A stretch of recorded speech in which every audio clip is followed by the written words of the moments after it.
আল্লাহ রাসূল সাল্লাল্লাহু আলাইহি ওয়াসাল্লাম আমাদেরকে একটি দোয়া শিক্ষা দিচ্ছেন, যে দোয়াটি পাঠ করলে অবশ্যই আমরা নেককার স্ত্রী এবং নেককার সন্তান পাব। দোয়াটি হইল এই: রব্বানা হাব লানা মিন আজওয়াজিনা ওয়া যুররিয়াতিনা কুররাতা আ'য়ুনিন ওয়াজআলনা লিল মুত্তাকিনা ইমামা। আমি আবারও বলছি, রব্বানা হাব লানা মিন আজওয়াজিনা ওয়া যুররিয়াতিনা কুররাতা আ'য়ুনিন ওয়াজআলনা লিল মুত্তাকিনা ইমামা। এই দোয়াটি পাঠ করলে আল্লাহ তাআলা নেককার সন্তান এবং নেককার স্ত্রী আল্লাহ তাআলা দান করবেন ইনশাআল্লাহ।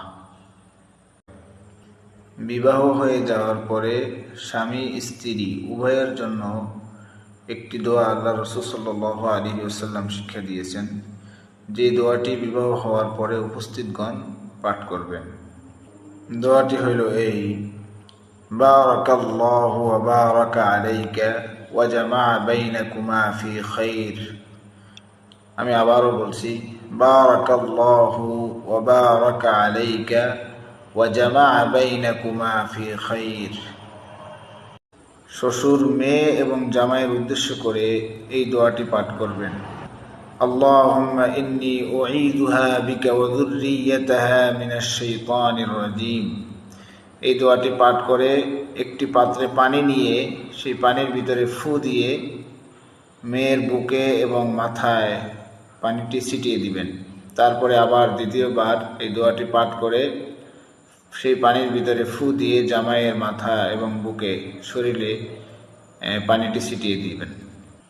এর কারণে আল্লাহ তাআলা উভয়কে শয়তানি থেকে রক্ষা করবেন। এরপরে শ্বশুর তাদের উভয়কে বিদায় দিয়ে দিবেন। এই দোয়াটি পাঠ করে কাজ শুরু করলে আল্লাহ তাআলা এর বদৌলতে এই কাজের ভিতরে কল্যাণ এবং বরকত দিয়ে দিবেন। দোয়াটি হইল এই: আল্লাহুম্মা খিরলি ওয়াখতারলি, আল্লাহুম্মা খিরলি ওয়াখতারলি, আল্লাহুম্মা খিরলি ওয়াখতারলি। এই দোয়াটি পাঠ করে আমরা কাজ শুরু করব। যে ব্যক্তি সূরা কাহফের প্রথম 10 আয়াত মুখস্থ করবে, আল্লাহ তাআলা তাকে দাজ্জালের ফিতনা থেকে নিরাপদে রাখবেন।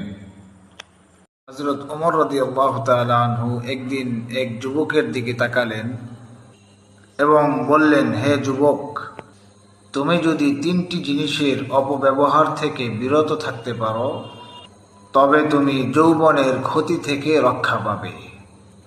1 নম্বর জবানের হেফাজত, 2 নম্বর লজ্জাস্থানের হেফাজত, 3 নম্বর উদরের হেফাজত।